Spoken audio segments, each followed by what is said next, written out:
Hello, everyone, and welcome to the Ventures Podcast. This episode with Arvin Khamseh is all about NFT marketing.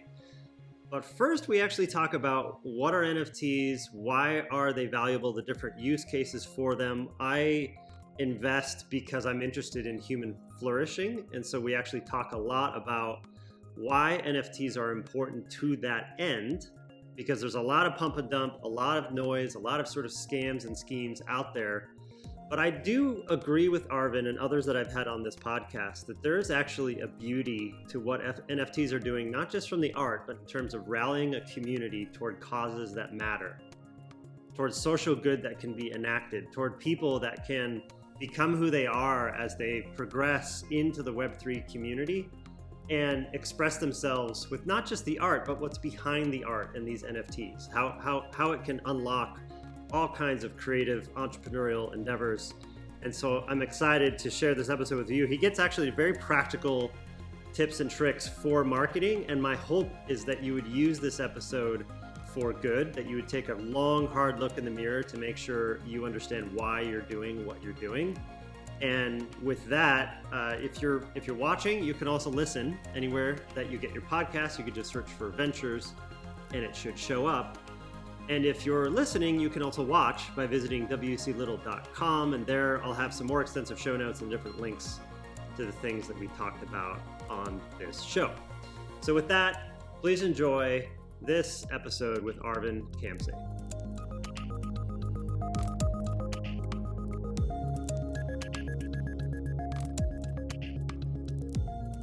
All right, Arvin, welcome to the show. Thank you so much for having me. I'm really looking forward to this conversation because NFTs, especially the last year, have been all the rage. Most people really don't understand what's going on, let alone how to market them or why to even think about approaching this space in a thoughtful way. I'm curious, just to kick us off, would you mind just telling us a little bit about yourself, a little bit about your background? 100%. Yeah, so I started marketing in 2012, and so been doing this for a while. And I got into Web3, I would say 2021. Beginning of 2021, I started actually trading my NFTs myself. But prior to that, I was doing investor relationship marketing for public companies.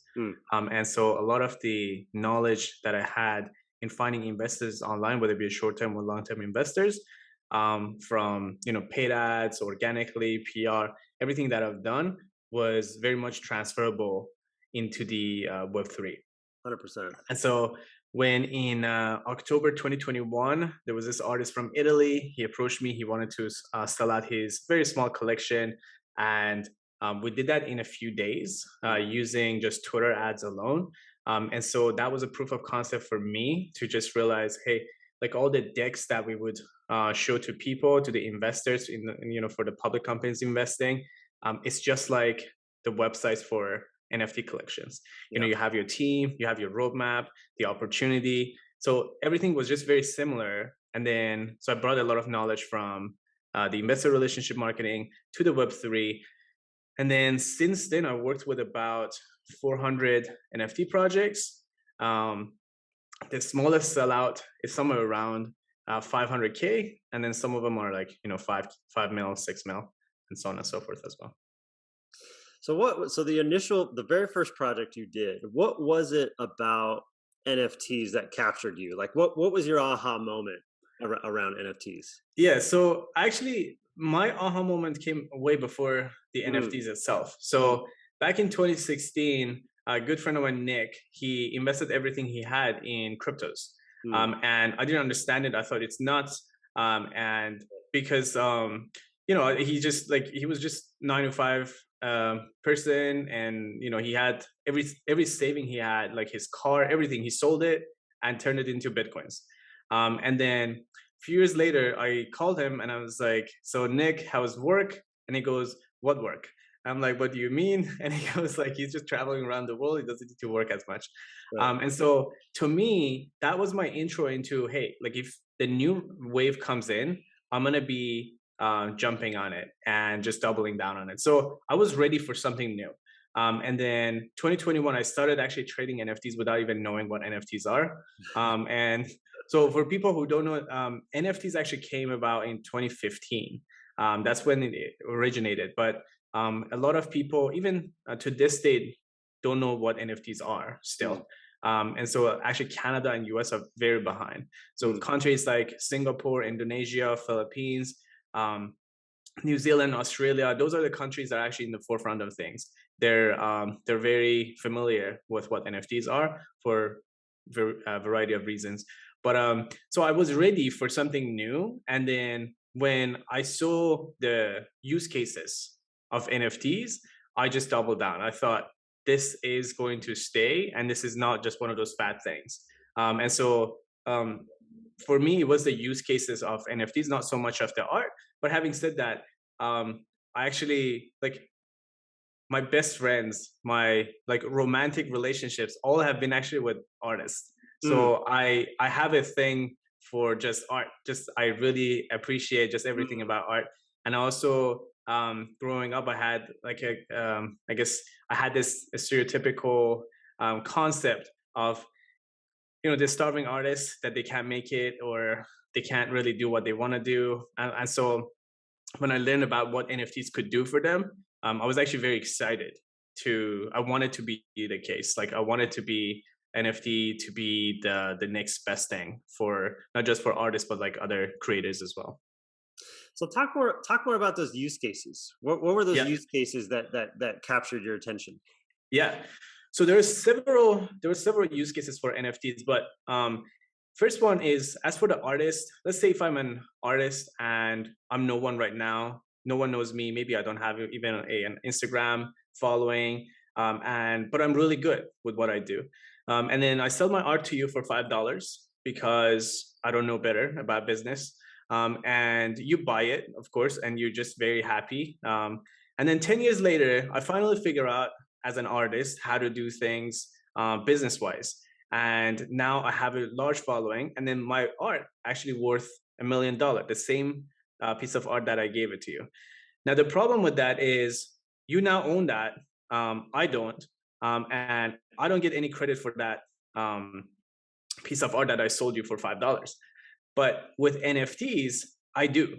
So that's that's a really big difference where authors, and so it's not just, by the way, artists, like it could be authors, any sort of creators, any sort of artists, they can still get credit for the art that they created whenever in time. And they continuously get royalties for the rest of their life for that piece of art that they created. And the reason for that is there's timestamp on the blockchain. We know who the creator of every art is, and then also we can give them credit back into for the efforts that they put into creating that art. So that's, to me, that's actually a really important one. Another use case is as an artist, you can sell your art to anywhere in the world and anytime, and people can instantly receive the digital art at least. And then if there's a physical part to the NFT that's accompanying it, that can be delivered to people, I mean, at a later time. But the concept of just you buying an art and instantly getting it to your computer, that's actually really cool. Plus also the transactions all happens, like for example, on Ethereum blockchain or Solana blockchain. And these are almost instant. And so that's also really cool. Whereas let's say in the past, if you had to do it through, let's say PayPal or let's say other platforms, it could take months for you to actually receive your money. And as an artist, I think that makes a huge difference. And so those are some of the use cases, but there are a lot. For example, in the sporting industry, so sport tickets, there are a lot of counterfeits of sport tickets. Right. And with NFTs, you can actually figure out which one is which. And same goes with the fashion industry. So any designer clothes, let's say if you have a Rolex, so like AP watch, whatever you have, the documents with it is very important. That comes with it is very important. And so verification and authentication is a big use of, big use case of NFTs. And that's actually becoming even more important as we go through, life. We have a lot of ways where you can just go buy fake things from Alibaba and sell it for, 100 times more. And then it looks exactly the same as the real version. So NFTs could solve that problem. So we can now authenticate things a lot better. And another one is for, let's say, athletes. So their medical information cannot actually be leaked. Otherwise, that would like it would actually impact their life and impact their career. So now you can store that in form of NFTs. And so there are a lot of use cases for NFTs where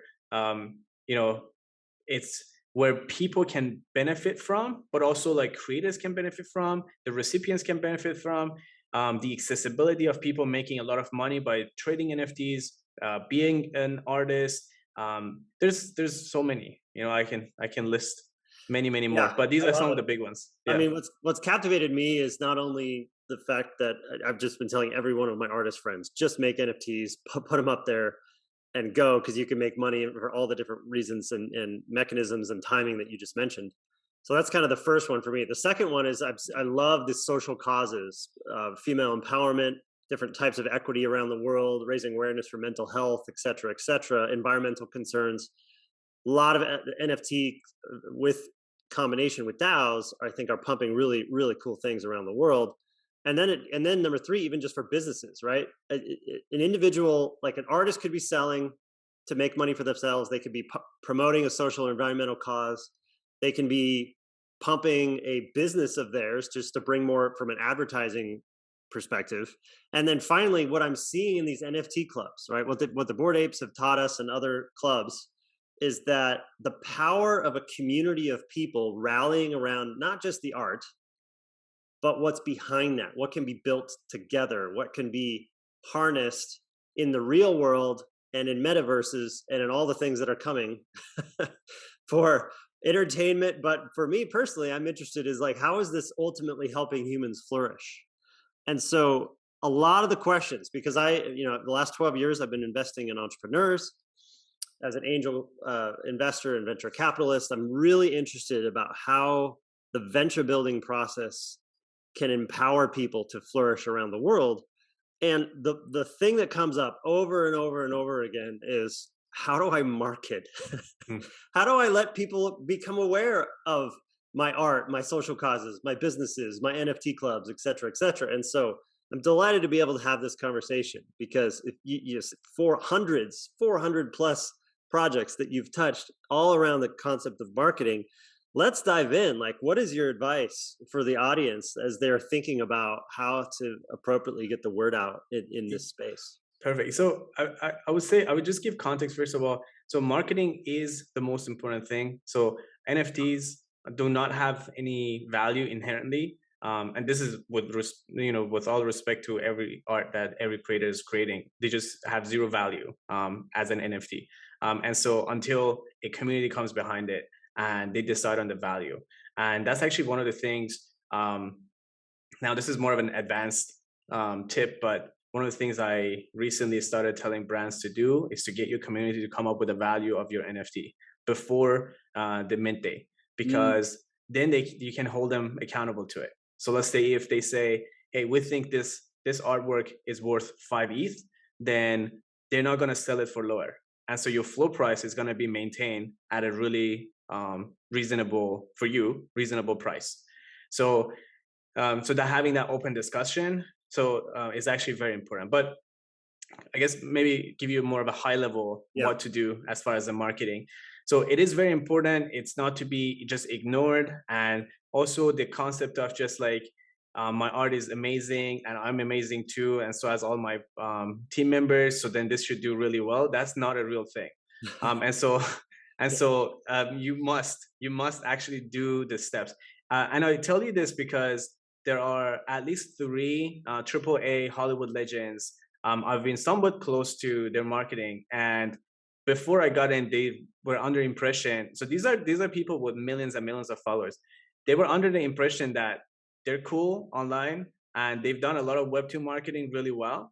So that means they can just not really do all the steps necessary in the Web3 marketing, and they still do well. And they miserably failed. Like it's really bad. Actually, it's like really embarrassing.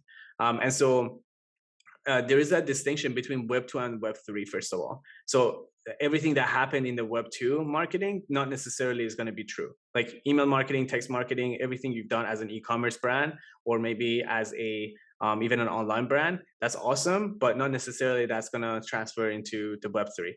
So what do you do actually to do in the Web 3 marketing? So you got to build your Discord, you got to build your Twitter, and then you're going to build a whitelister community. So those are the top three things, very important. Now, I've noticed as I give advice to people every month, this is also changing. So I used to tell people, say, hey, you need to have maybe 1,000, 2,000 whitelisters for a 10,000 collection. Now we've come to actually have almost 10,000 whitelisters for a 10,000 collection size. And so things have changed dramatically. I remember, so I have this program where I teach people how to do things like if they want to do it themselves.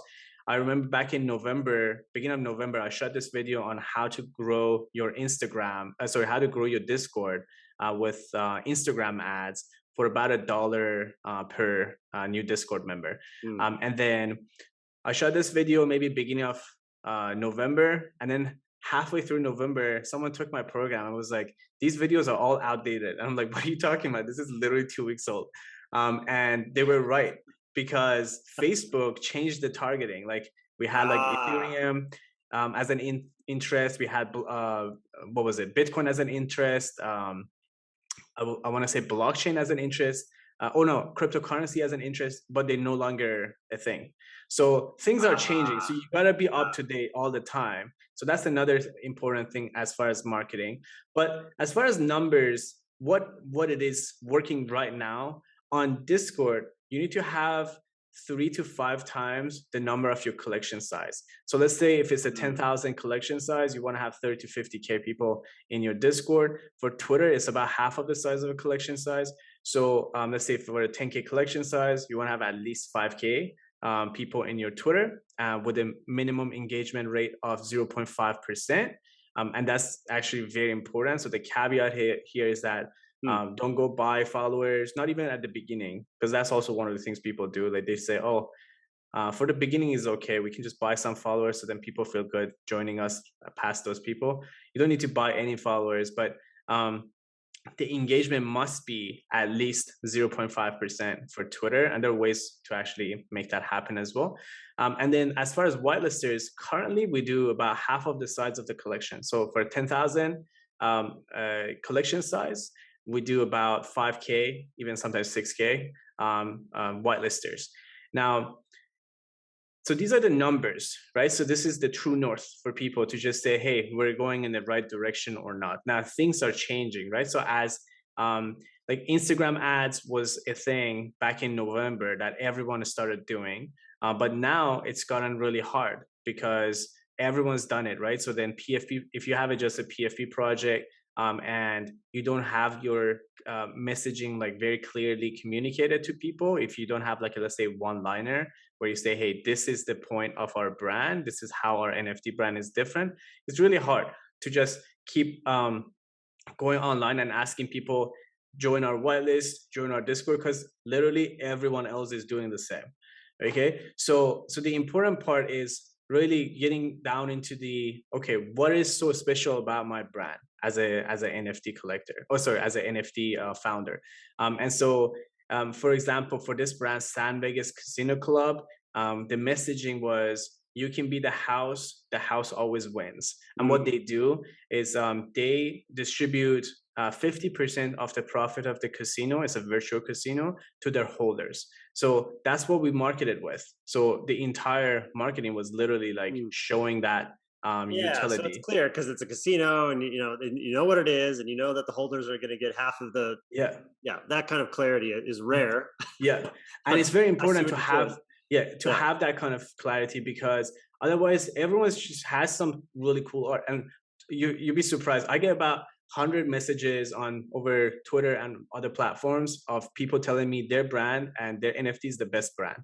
And they're right, because like everyone's art is great. but that doesn't mean they're going to be successful because they still need to come up with additional things on how to actually communicate it. Like, what's the story behind the brand?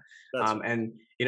And so that's that. As for Twitter, the best way to build it, I found to be just using Twitter ads. And for Twitter ads, people need to get a NFT approval to be able to run ads on Twitter. And then now once you do, then you can get new followers for anywhere from 50 cents to about $1, and with paid ads. And that's actually the best way to build your following fairly quickly for a reasonable price.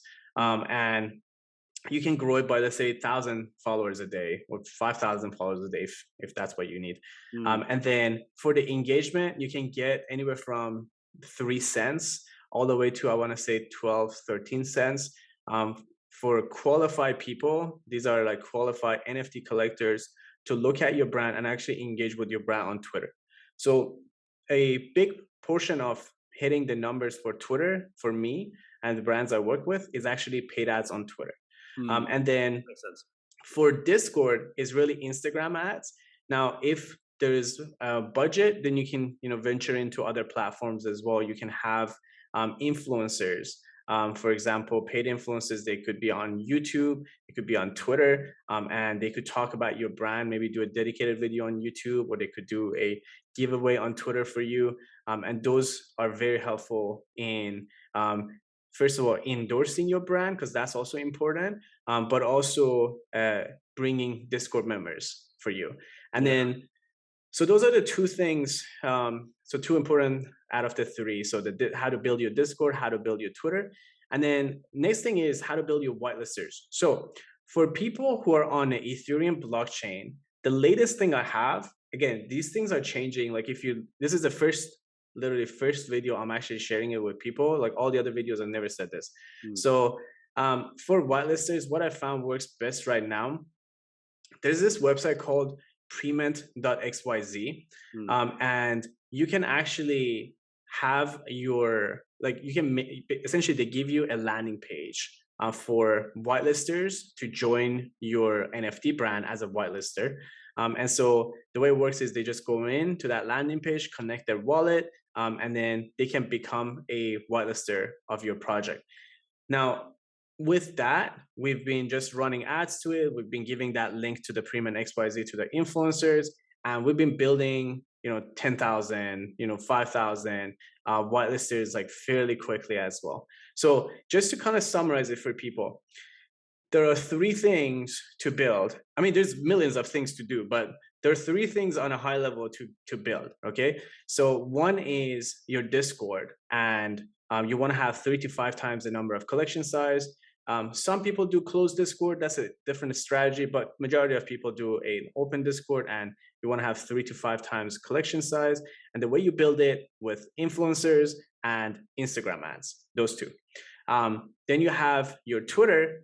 You want to have about at least half of the size of your collection as a follower, and with an engagement rate of 0.5%. And the way you do that is with predominantly with paid ads on Twitter. And then you've got the whitelisters. You can use, again, paid influencers, paid ads to do that. You can organically on your Discord also just talk about it. Everyone who comes to your Discord, they have an opportunity to join your whitelisters as well. So those are the top 3 things to build. And I've given you like best ways pretty much to build those as well.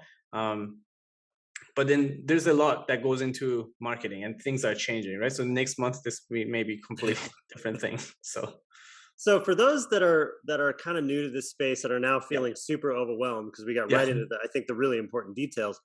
The history of the whitelisters, is that just another basically like queuing marketing tactic? Because I remember the early projects didn't really have a whitelist. It was just they just pre-mented and went. Is it that? Do you see that as just another sort of marketing tactic to get people to essentially pre-buy or signal that they're going to do it? And then what is that essentially the history of whitelisting? Oh, I would say that's actually that comes from Web 2. And I'll tell you what it is. So first of all, for people who don't know, let's just, I guess, back up. For people who don't know what whitelisters are, so essentially a whitelister would provide you with their wallet, whether it be it, the MetaMask or Phantom, whatever that is. And then that gets included in the smart contract. So that person is pre-approved for buying your NFT, typically at an earlier date than people who would buy it in the public sale. So that's what the whitelister is. Now, for building whitelisters, obviously there are different things you can do to build it, but like the history of it, actually, like, so I worked with a lot of SaaS companies as well in the Web 2.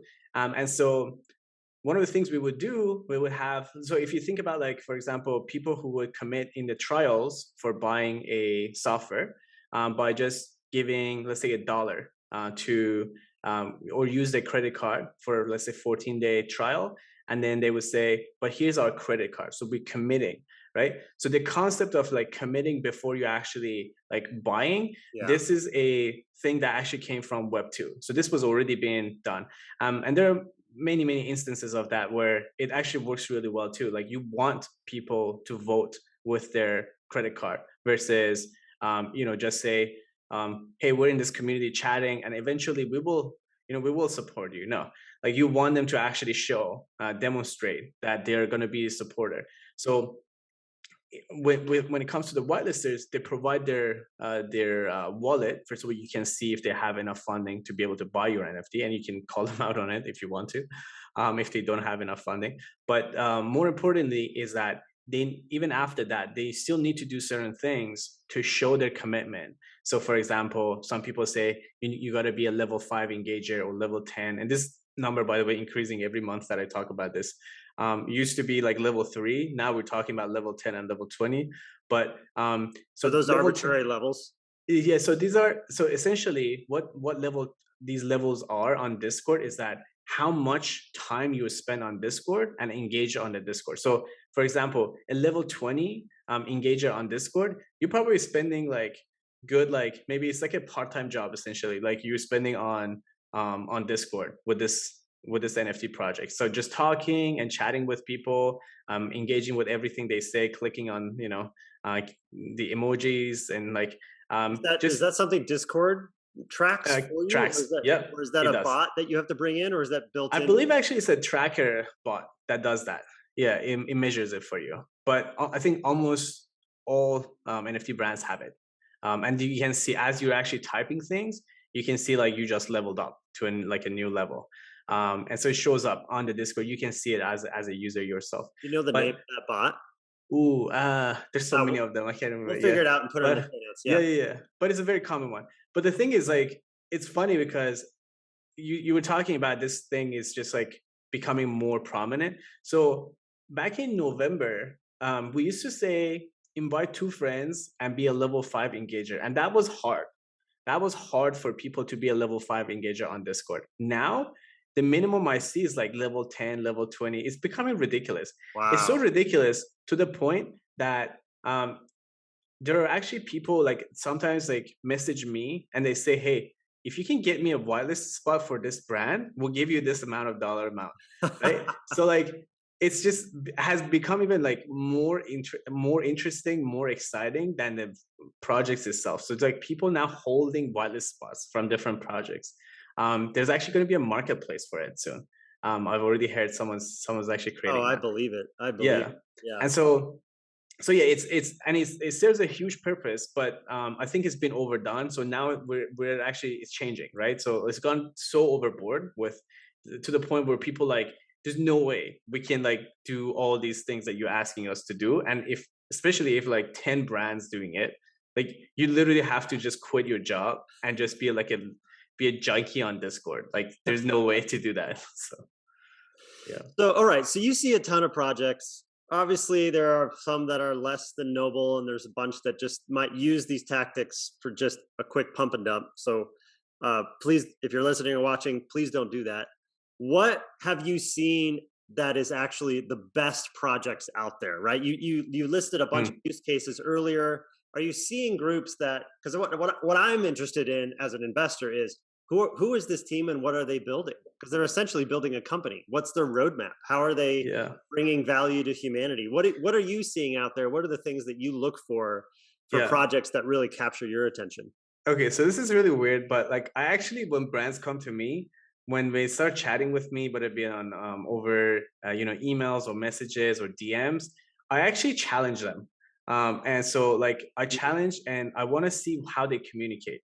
Mm, And like a lot of times, like they start by just saying how impressive they are and like how like they're the coolest brand and so on and so forth.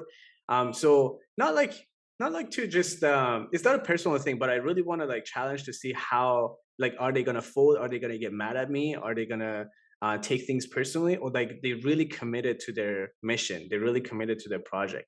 So mm. that's been my way. It's a really weird way to actually figuring this out, but I then so once I say things that make people want us, they could take sides on, just be like, screw this, like I don't want to do this. But to me, I look at like how they communicate and what they say, Mm, because I can tell, just, and especially because I probably look at maybe 50 brands a day. mm. And so I can tell if a brand is there for like good reasons, or they just like kind of like trying it out. Right, Right. right. Yeah. And from the communication, what I really like look for is, okay, do they have things figured out?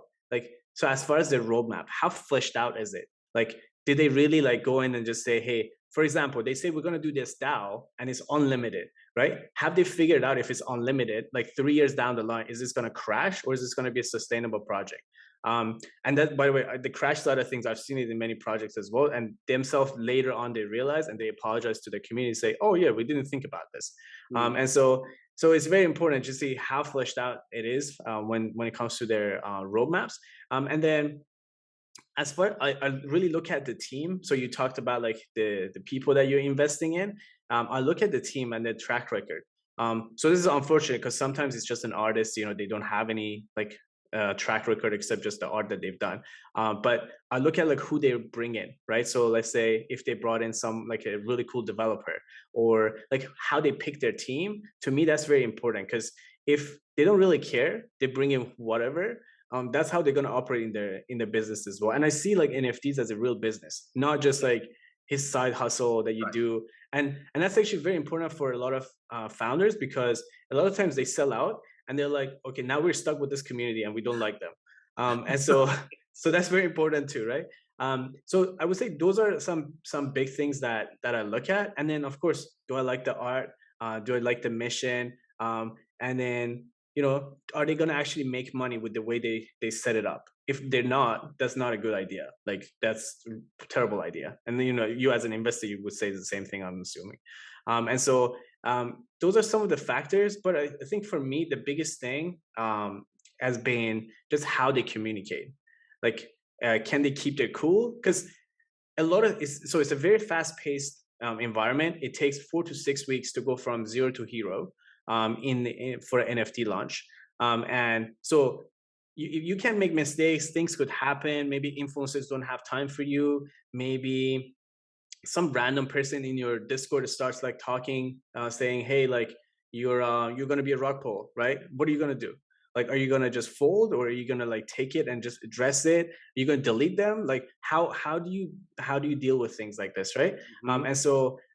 And then also, like, for example, when it comes to like specific things that they need to do, I'll look at to see how much do they care about little things. So, for example, let's say the security of their contract. If they say like, "Oh no, we're not gonna get hacked," or this, like, and so many people, by the way, or just over last week got hacked, is crazy. Mm. If they ignore things, or they think like they're above rules and everything that's true for everyone else, those are some of the criteria where I'll be like, probably not gonna be a sustainable project, right? I'll say those are some of the criterias. That's great. That's great. Yeah. Well, this has been really, really insightful. How, if people want to continue the conversation with you or get a hold of you, what's the best way to find you? Perfect. So on all social medias, it's Arvin K NFT. So ARVINKNFT. And then on Twitter, I would say I'm most responsive. And then as for case studies, so I actually have details of exactly how projects sell out on my website. It's called soldoutnfts.io.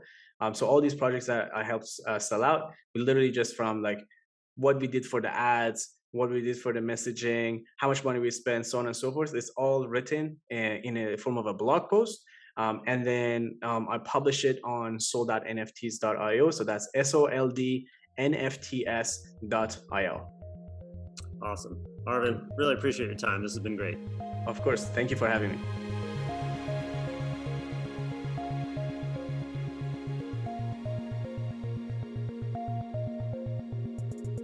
All right, a couple quick things before you go.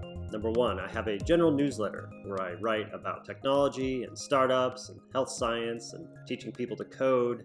And I write about a variety of different subjects that we talk about on this show. So if you go to wclittle.com, there you'll be able to subscribe, and you'll also be able to subscribe to particular topics. If you're just interested in one or a few of them, you'll be notified right when I publish new content in those areas. Number two, my partners and I at Proto Ventures have a portfolio company called Startup Rocket. If you go to startuprocket.com, there you'll be able to receive coaching guides and customize an operations framework for you and your team and your advisors to be on the same page in terms of what is the appropriate next step for you and your entrepreneurial journey. And finally, if you wouldn't mind leaving a review anywhere that you have listened to this podcast or watched this podcast, it would be super helpful to help those who might be interested in consuming this content as well. Thank you.